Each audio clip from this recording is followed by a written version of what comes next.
ଦେଖନ୍ତୁ ସାଙ୍ଗମାନେ ହେଇଗଲା ଘୋରା ମଣ୍ଡା। ନା ସିଝେଇବାର ଟେନସନ୍ ଅଛି ନା ଭାଙ୍ଗି ଯିବାର ଚିନ୍ତା ଅଛି, କିଛି ନାହିଁ। ଏମିତି ଘର ପିଠା ବି କରିଯାଆନ୍ତୁ। ଯାହାକୁ ନ ଆସୁଛି, ମଣ୍ଡା ପିଠା କରି ଆସେନି, ମଣ୍ଡା ପିଠା କାଢ଼ି ଆସେନି, କିଛି ଦରକାର ନାହିଁ। ଆମେ ଏମିତି କରିବା ମଣ୍ଡା ପିଠା। ଏଇଟା ପୁଣି ଚାର୍ମିଂ ମାମାଲିଙ୍କ ଡିମାଣ୍ଡରେ। ଚାଲନ୍ତୁ ଯିବା ମୋ ରୋଷେଇ ଘରକୁ। ମୋ ବୋଉର ଆଈ କରୁଥିଲା ଏ ପିଠା, ମୋ ବୋଉ କରୁଥିଲା, ଆଜି ମୁଁ କରିବି। କେମିତି କରିବା? ପ୍ରଥମେ ନେବା କିଛି ନଡ଼ିଆ। ନଡ଼ିଆକୁ ଆମେ କୋରିଦେବା, ତାକୁ ଭାଜିଦେବା।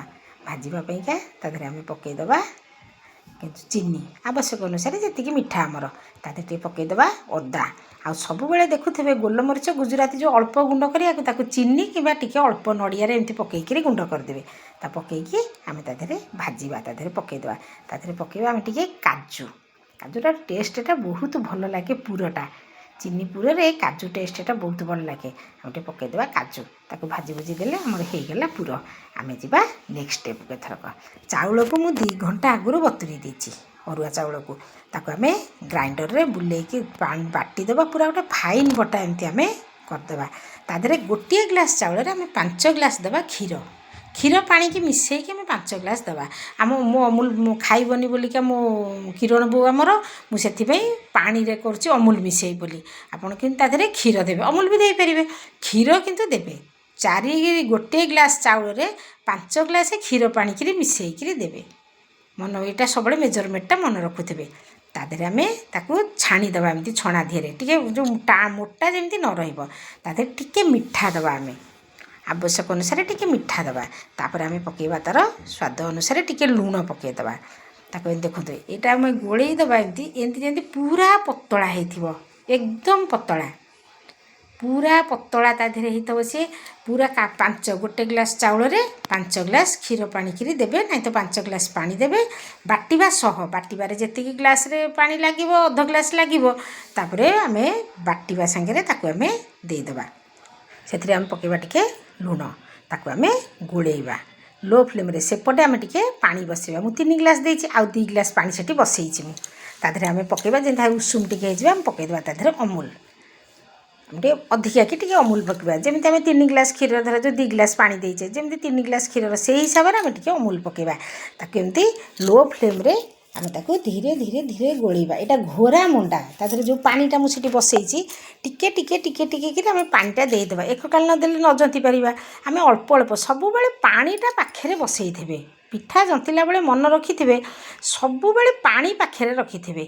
ପାଣି ବସେଇଥିବେ, ଗରମ ପାଣି ଟିକେ ଟିକେ ଦେଇକିରି ପିଠା ଜନ୍ତିବେ। ଘୋରା ମଣ୍ଡା ଆଦେନା, ଇଏ ଘୋରି ଘୋରି ଘୋରି ଘୋରି ତାକୁ ବସେଇ ବସେଇ ପୁରା ପିଠାଟା ସିଝିଯିବ, ଯେମିତି ଚୁନାଟା। ତା ଦେହରେ ଆମେ ପକାଇଦେବା କିଛି ଗୁଆ ଘିଅ ଟିକେ। ସେ ଘିଅଟାକୁ ଆମେ ତା ଦେହରେ ପୁରା ମିଶାଇ ଦେବା। ଦେଖନ୍ତୁ ଏମିତି ସେ ପୁରା ଏମିତି ପତଳା ହେବ। ପତଳା ହେଇ ତାକୁ ଧୀରେ ଧୀରେ ହେଇଗଲେ ସେମିତି ହେଇ, ଦେଖନ୍ତୁ ତଳ ପୁରା ଛାଡ଼ିଯିବ। ତଳ ଯେତେବେଳେ ଛାଡ଼ିଯିବ, ସେତେବେଳେ ହାତ ମାରିକି, ପାଣି ହାତ ମାରିକିରି ଦେଖିବେ ପୁରା ନରମ ନରମ ହେଇଥିବ, ବଢ଼ିଆ ହେଇଥିବ। ତାକୁ ଆମେ ଟିକେ ଘୋଡ଼େଇ ଦେବା କିଛି ସମୟ ପାଇଁ। ଗ୍ୟାସ୍ ବନ୍ଦ କରିଦେବା। ଗ୍ୟାସ୍ରୁ ଓହ୍ଲେଇକି ଆଣି ଆମେ ଘୋଡ଼େଇ ଦେବା। ଏମିତି ତତଲା ତତଲା 5 ମିନିଟ୍ ଘୋଡ଼େଇ ଦେଲା ପରେ, ଏମିତି ତତଲା ତତଲା ପାଣି ହାତ କରିକିରି ଆମେ ଏମିତି କରିବା। ପ୍ରଥମେ ହାତ ତାତିଯିବ, ତେଣୁ ଆମେ 2ଟା କରି ଏମିତି କରିଦେବା। ଗୋଟେ ଗୋଟେ ଏମିତି ପତଳା ପତଳା କରି କରିଦେବା। ଥାଳି ଦେହରେ ଏମିତି ଥୋଇଦେଇ ଟିକେ ଅଧିକା କରି ସବୁବେଳେ ପୁର ଦେବେ। ପୁର ଦେଲେ ବଢ଼ିଆ ଲାଗିବ ଏ ପିଠା। ତାପରେ ଆର ପୁରଟାକୁ ତାପରେ ଥୋଇଦେଇ ପାଣି ହାତ ହେଇ ଆମେ ତାକୁ ଗୋଲ ଗୋଲ କରିଦେବା। ଏମିତି ଦେଖନ୍ତୁ, ଏଇଟା ପାଣି ହାତ ହେଉଥିବେ ସବୁବେଳେ, ଏଇଟା ପାଣି ହାତରେ ହେବ। ସାଇଜ୍ କରିକିରି ପାଣି ହାତ ହେଇ ପୁରା ସାଇଜ୍ ହେଇଯିବ, ତାକୁ କରିଦେବେ। ଦେଖନ୍ତୁ ଏମିତି, ନହେଲେ ଏମିତି। ତାପରେ ଥଣ୍ଡା ହେଇଗଲା ପରେ ଏମିତି ଗୋଟାଏ ହାତରେ ଟିକେ ତା ଦେହରେ ଗୋଟିଏ ପଟେ ଏମିତି ଟିକେ ଦାବି ଦେଉଥିବେ, ତା ଭିତରେ ବହୁତ କିରି ଟିକେ ପୁର ପୁରେଇ ତାକୁ ଏକାଠି ଏମିତି ଜାକିକିରି ଏମିତି କରିଦେବେ। ନାଇଁ ତ ଏମିତି ଧରିବେ, ଗୋଟେ ଗୁଳା ଏମିତି ଧରିବେ, ତାକୁ ତା ଦେହରେ ଏମିତି ଟିକେ ପୁର ଦେଇଦେବେ। ତା ଦେହରେ ତାକୁ ଟିକେ ପୁରା, ତ ସେ ନରମ ନରମ ହେଇଥିବ ନା, ତା ଦେହରେ ଟିକେ ଏମିତି ପୁର ଦେଇକିରି ଆଉ ଟିକେ ଚୁନା ଧରିବେ। ତା ଦେହରେ ବହୁତ କିରି ସବୁବେଳେ ଟିକେ ଟିକେ ପୁର ଦେଉଥିବେ। ତା ଦେହରେ ପୁର ଟିକେ ଦେଲେ ବହୁତ ଭଲ ଲାଗିବ ପିଠାଟା।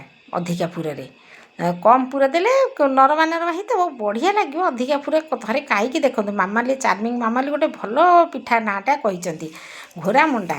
ଏଇଟା ସମସ୍ତଙ୍କୁ ବି ଭଲ ଲାଗିବ। ଛୁଆ ଖାଇପାରିବେ, ବଡ଼ ବୟସ୍କ ଲୋକ, ଦାନ୍ତ ନଥିବା ଲୋକ ବି ଖାଇଦେବେ, ବଢ଼ିଆ ହେଇଥିବ। ଏମିତି ଦେଖନ୍ତୁ, ଏମିତି ସବୁ ତା ଦେହରେ ସାଇଜ୍ କରି ଏମିତି ପାଣି ହାତରେ କରିବେ। ଧୀରେ ଧୀରେ ସେ ଥଣ୍ଡା ହେଇଗଲା ପରେ ଆଉ କରିବାକୁ ଟେନସନ୍। କିନ୍ତୁ ପ୍ରଥମେ ପୁରା ଗରମ ଗରମରୁ ଆରମ୍ଭ କରିବେ। କହିବେ ନିହାତି ଏଇଟା ଚକଟା ହୁଏନି ଆଉ, ତାକୁ ଆଉ ପିଠା ଜନ୍ତି ସାରିଲା ପରେ ଯେଉଁ ଚକଟାଟା ହୁଏ ସେଇଟା ଆଉ ଜକଟା ହୁଏନି। ଏପର୍ଯ୍ୟନ୍ତ ମୋତେ ଯଦି ଆପଣମାନେ ଦେଖୁଛନ୍ତି ଫେସବୁକ୍ରେ ଫଲୋ କରିନାହାନ୍ତି ମୋତେ ସାଙ୍ଗେ ସାଙ୍ଗେ ଯାଇ ଫଲୋ କରନ୍ତୁ। ଆଉ ୟୁଟ୍ୟୁବ୍ରେ ଦେଖୁଥିଲେ ମୋତେ ସବସ୍କ୍ରାଇବ୍ କରନ୍ତୁ ଆଉ ବେଲ୍ ଆଇକନ୍କୁ ଦବାଇ ଦିଅନ୍ତୁ, କାହିଁକିନା ମୁଁ ଯେଉଁ ନୂଆ ଭିଡ଼ିଓ ପକାଇବି ଆପଣମାନଙ୍କ ପାଖରେ ଯାଇ ନିଶ୍ଚୟ ପହଞ୍ଚିବ ଆଉ ଆପଣମାନେ ଉପକୃତ ହେବେ। ଆଉ ଆପଣମାନଙ୍କୁ ଉପକୃତ ହେଲା ମାନେ ମୋତେ ସବୁବେଳେ ମୋତେ ଭଲ ଲାଗିବ ଆଉ ମୋତେ ନୂଆ ନୂଆ ଜିନିଷ ଆପଣଙ୍କୁ ମାନେ ଭିଡ଼ିଓ ଆଣିବା ପାଇଁ ମୋତେ ଭଲ ଲାଗିବ। ଆପଣମାନେ ଦେଖିଲେ ସିନା ମୁଁ ନୂଆ ନୂଆ ଭିଡ଼ିଓ ଆଣିବି। ଆପଣମାନଙ୍କ ମତାମତରେ ଜଣେଇଲେ ମୋତେ ନା ଏ ଜିନିଷଟା ଭଲ ଲାଗୁଛି ମୋତେ ଆହୁରି ଖୁସି ଲାଗିବ। ପିଠାଟା ଯେଉଁ ଜିନିଷ ହେଉ କରିବା ପାଇଁକା ଏଇଟା ଚାର୍ମିଂ ମାମାଲି କହିବେ ଏଇଟା ବହୁତ ଦିନର ମୋ ବୋଉ ସବୁବେଳେ କହେ ତା ଆଈ ପିଠା କରୁଥିଲା, ମୋ ବୋଉ ବି ଏ ପିଠା କରେ। ମୋ ବାପା ଭାରି ଭଲ ପାଆନ୍ତି ଏ ପିଠାଟା ଖାଇବା ପାଇଁ, ପୁରା ନରମ ନରମ। ମୋ ବାପାଙ୍କର ଟିକେ ବହୁତ ଶୀଘ୍ର ଦାନ୍ତ ତାଙ୍କର ସବୁ ହଲିଥିଲା, ଦାନ୍ତ ଦରଜ ହୁଏ। ମୋ ବାପା ଏଇ ପିଠାଟା ବହୁତ, ସେତେବେଳେ ତ ଛେନା ଫେନା ଏତେ ମିଳେନି ଆମର ସେପଟରେ, ଖାଲି ନଡ଼ିଆ ପିଠା, ଏ ନଡ଼ିଆ ପିଠାକୁ ବାପା ଆମର ଏମିତି ଖାଆନ୍ତି। ଦେଖନ୍ତି ଏମିତି କେତେ ସୁନ୍ଦର ଭାବରେ ସବୁ ପିଠା ହେଇଗଲା। ଟିକେ ଆମେ ତାକୁ ପିଠା କରିକି 10 ମିନିଟ୍ ଛାଡ଼ିଦେବା ରଖିଦେବା, ତାପରେ ଦେଖିବେ କେତେ ବଢ଼ିଆ ପିଠା ହେଇଛି। ଅତି ନରମ ହେଇଛି, ତା ଭିତରେ ଅମୁଲ ପଡ଼ିଛି, କ୍ଷୀର ବି ପଡ଼ିଥିବ ଯଦି ବଢ଼ିଆ ବାସ୍ନା ତା ଦେହରେ, ପିଠାଟା ବି ଭାରି ବଢ଼ିଆ ଲାଗିବ। ଥରେ ଆପଣମାନେ ଏମିତି କରିକି ଖାଆନ୍ତୁ ଆଉ ମୋତେ ନିଶ୍ଚୟ ଆପଣଙ୍କର ମତାମତଟା ଜଣେଇବେ। ଆଉ ମୋତେ ଲାଇକ୍ କମେଣ୍ଟ ସେୟାର ନିଶ୍ଚୟ କରିବେ। ଆପଣମାନଙ୍କର ଅନୁଭୂତି ମୋତେ ଜଣେଇବେ କେମିତି ଏ ପିଠାଟି ଲାଗିଲା। ବଢ଼ିଆ ଲାଗିବ। ଥରେ ଚାର୍ମିଂ ମାମାଲି ତୁମେ ବି ପିଠା କରିବ। ଆଉ ସମସ୍ତଙ୍କୁ ବି ରହିଲା ମୋର ରିକ୍ୱେଷ୍ଟ, ଏମିତି ଥରେ ମଣ୍ଡା ପିଠା କରିକିରି ମୋ ଝିଅ ବୋଉମାନେ କରିକି ଘର ଲୋକଙ୍କୁ ଦିଅନ୍ତୁ। ଆଉ ସେମାନେ କ'ଣ କହୁଛନ୍ତି ନିଶ୍ଚୟ ବହୁତ ଖୁସି ହେଇଯିବେ। ନା କ'ଣ କହୁଛନ୍ତି? ନିଶ୍ଚୟ କରିବେ। ନୂଆ ଭିଡ଼ିଓରେ ବାଏ ବାଏ।